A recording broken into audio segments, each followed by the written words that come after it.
네, 안녕하세요. 반갑습니다. 도마르TV의 한동 대표입니다.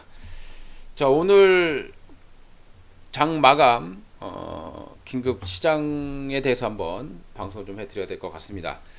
자, 외국인이 사상 최대 순매도를 기록했습니다. 주시장이 사상 최고치를 찍고 사상 최대치의 순매도를 했다라는 거 오늘 시장에서 떠들썩하게 나오는 내용인 것 같습니다. 주시장에 어떤 일이 있었는지 한번 알아보도록 하겠습니다. 자, 일단 외국인들이 지금 현재 역대 최대 규모의 순매도를 했습니다. 그동안에도 몇 번 있었습니다만은 2조 4,500억에 가까운 자금을 팔아치웠다라는 겁니다. 8월 31일 날 1조 6천억 매도였었고요. 올해 3월 달에 1조 3천억, 그리고 작년 2010년도에 1조 3천억 이렇게 매도를 한 적이 있었습니다. 뭐 말 그대로 역대 최대치를 순매도 했다라는 것을 볼 수 있겠고요. 오늘 매도를 한 걸 보시게 되면은 이제 삼성전자를 대략 한 8천억 정도 매도를 했고요. 우선주가 1,700억 이상이니까 삼성전자 쪽에만 한 1조 원 정도의 매도가 몰렸었다라고 보시면 될 것 같습니다. 자, 왜 이렇게 매도가 나왔느냐? 뭐 시장에서 얘기하는 것은 일단 가장 큰 이유 중에 하나를 바로 이제 MSCI의 리밸런싱이다라는 얘기들을 많이 하고 있습니다.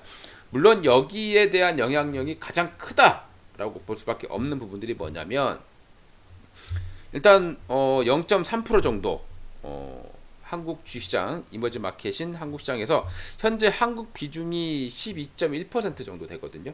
여기에서 11.8%로 줄이겠다. 즉 0.3%를 줄이겠다라는 것은 이미 뭐 계속 얘기해 왔던 부분이 되는 거고요. 3개월마다 한 번씩 하게 되기 때문에 올해 8월 31일 날 이런 똑같은 현상이 좀 있었었고 이번에 다시 또 이런 현상이 발생했습니다. 대신에 쿠웨이트의 EM 지수 여기 이제 편입이 신규로 됐고요. 그리고 이제 인도의 비중을 늘리기로 했다라는 것을 볼 수 있겠습니다. 그래서 오늘 이제 어느 정도는 외국인들의 매도가 나오는 것은 맞습니다만은 2조 4천억 정도의 어마어마한 양이 나왔다는 것은 좀 우리가 좀 우려스럽게도 바라볼 수 있는 그런 부분이 아닌가라고 생각이 듭니다. MSCI 지수라고 하는 것은요, 미국의 모건 스탠리 캐피털 인터내셔널 여기가 작성해서 발표하는 세계 주가 지수입니다. 여기 이제 보통 이제 얘네들이 어떤 정도 편입하느냐에 따라서 많은 이제 펀드들이 주요 기준으로 잡고 있다고 보시면 되겠고요. 특히 이제 미국계 펀드가 운영하는 데 있어서 가장 주요 기준으로 얘기를 하고 있습니다. 예전에 이제 그런 이런 비슷한 사태가 있었던 게 뭐냐면 이제 벵가드라는 사태가 좀 있었는데 그때에도 벵가드 지수가 빠져나가면서 한국 지수에 큰 외국인 매도세가 뭐 6조 원 이상 발생했던 적도 있었다. 뭐 하루가 아니라 시차를 두고 6개월간 그렇게 발생했다라고 보시면 될 것 같습니다. 자, 그럼 여기에서 이전에 리밸런스 최근에 이제 발생했던 시기를 보시게 되면은 8월 31일에 외국인들이 이제 리밸런스에 있는 시기였습니다. 1조 6천억 정도를 팔아치웠습니다. 자, 그러면 이 당시에는 외국인들이 뭐 이것뿐만이 아니라 그냥 외국인들이 계속 한국 시장을 팔아치우는 시기였었어요. 그래서 매도를 했다가 또 매도를 하는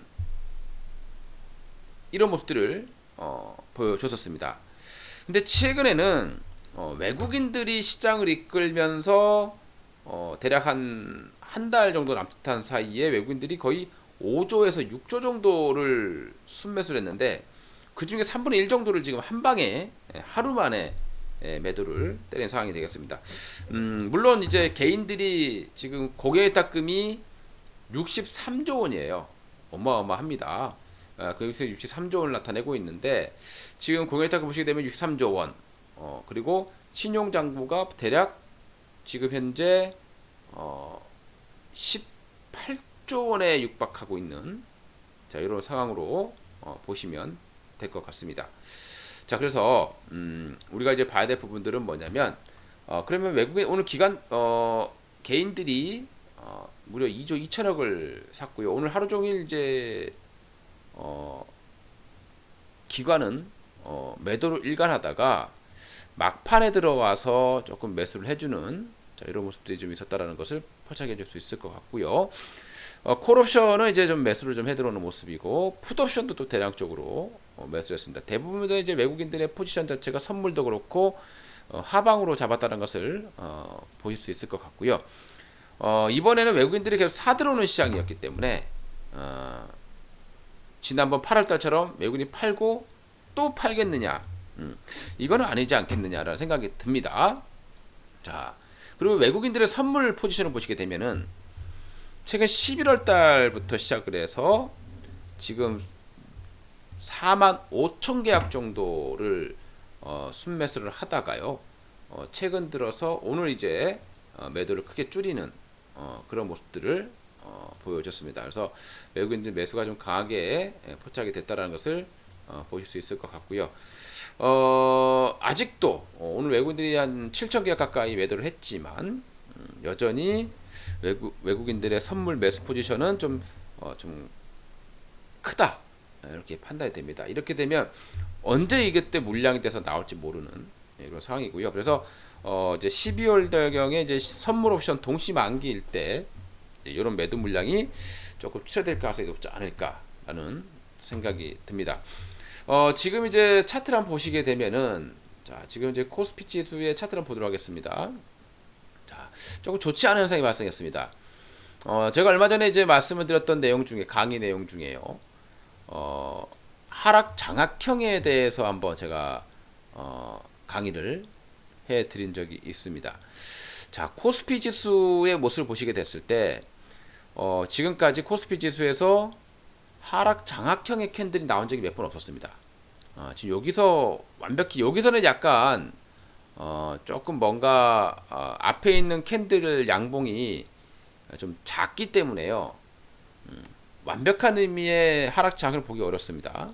근데 지난번에 발생했던 그 음봉의 시작점을 돌파하지 못하고 오늘 아침에 시초가 떠서 계속해서 하락하면서 하락 장악형의 캔들이 발생이 됐습니다.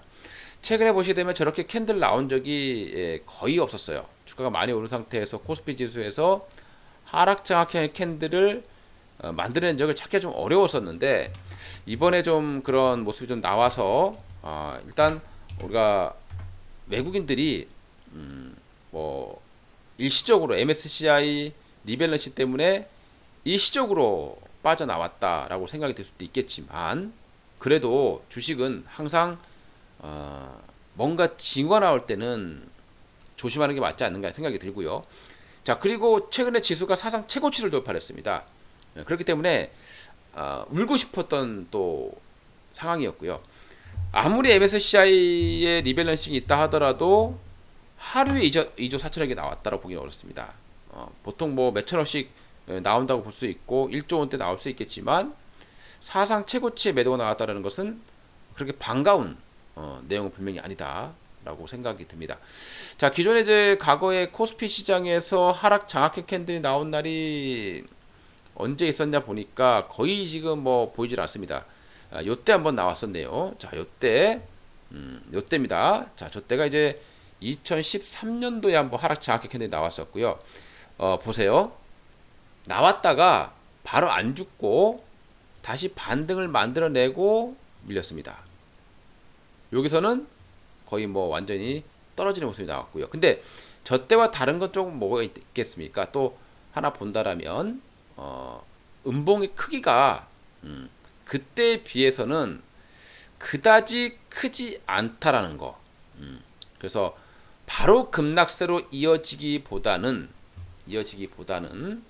조금 여기서 왔다 갔다 하는 척 하다가 결국엔 다시 조정을 좀 보여주지 않겠느냐, 자, 이런 생각이 듭니다. 코스피 지수가 그동안 너무 많이 올랐기 때문에 뭐 조정을 받는다는 것 자체가 전혀 이상한 그런 일은 아니다라고 판단하셔야 될 것 같고요. 많이 올랐던 지수 관련 종목들 조정이 좀 예상이 됩니다. 특히 지금의 시장을 보시게 되면은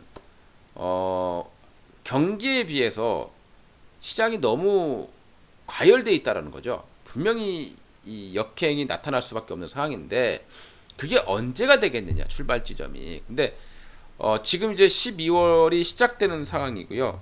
또 배당의 시기가 옵니다. 물론 지수가 좀 많이 올라와서 배당의 매력은 떨어졌습니다만은 그래도 배당의 시기이기 때문에 12월 중반까지는 그래도 코스피 지수가 좀 안정적인 흐름들은 보여주지 않겠느냐. 뭐 강하게 치고 올라가지 못하더라도 어느 정도는 버텨주지 않겠느냐라고 생각이 됩니다. 다만 버텨준다고 해서 요거 하루 빠졌다고 해서 종목을 매수해 들어갈 것이냐. 저는 또 그런 거는 아니다 라고 생각이 듭니다. 자, 코스피 지수 많이 빠졌습니다만은요. 코스닥 지수는 또 상대적으로 좀 선방하는 자, 이런 모습들을 보여줬죠. 자, 코스피 지수를 보시게 되면 그동안에 역회된 슈홀드가 나왔다고 말씀드렸습니다. 근데 이때 역회된 슈홀드가 뭐라 그랬죠?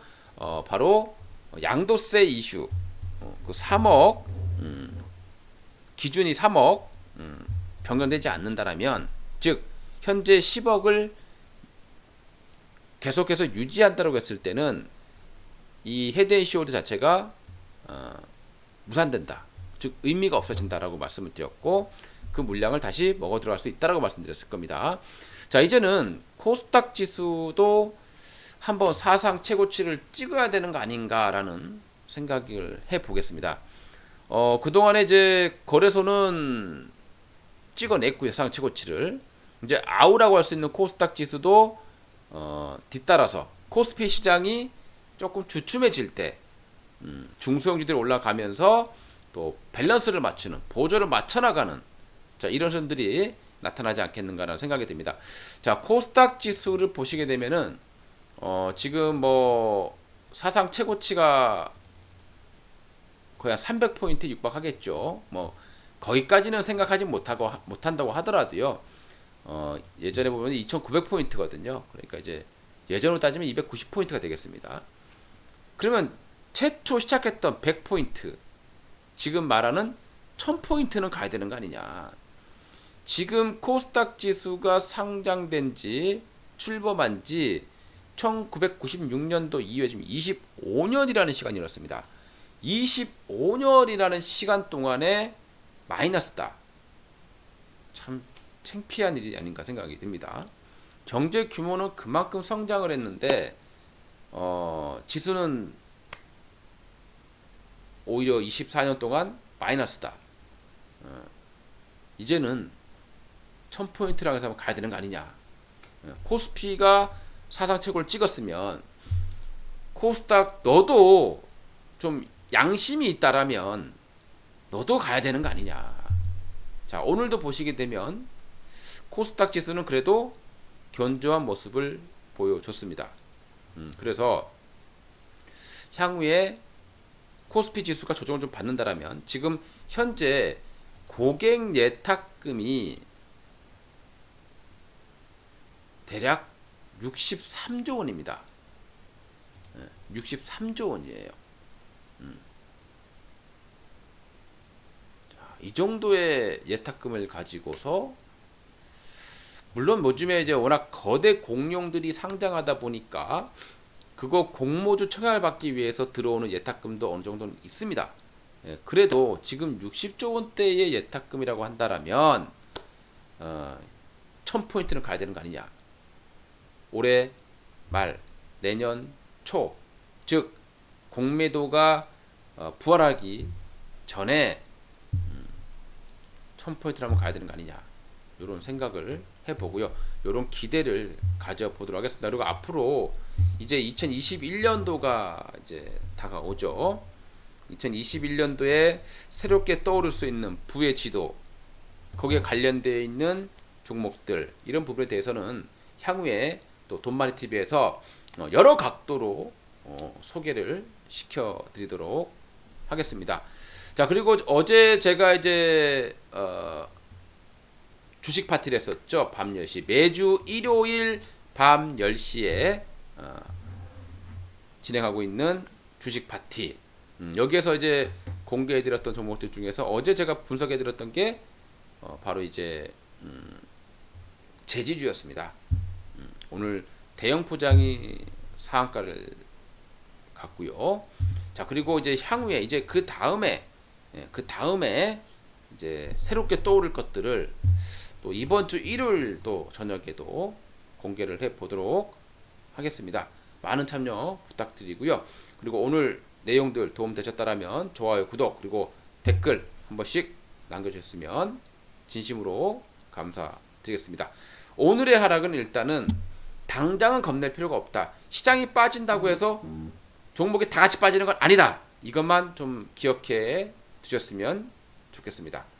지수가 올라갈 때 삼성전자만 올라갔죠. 그러면 빠질 때도 삼성만 빠지면 되죠. 그래서 너무 우리가 겁을 낼 필요는 없다. 다만 코스피 지수는 당분간은 좀 주춤할 가능성이 있겠다. 이렇게 좀 판단하시고요. 접근해 주시면 좋겠습니다. 감사합니다.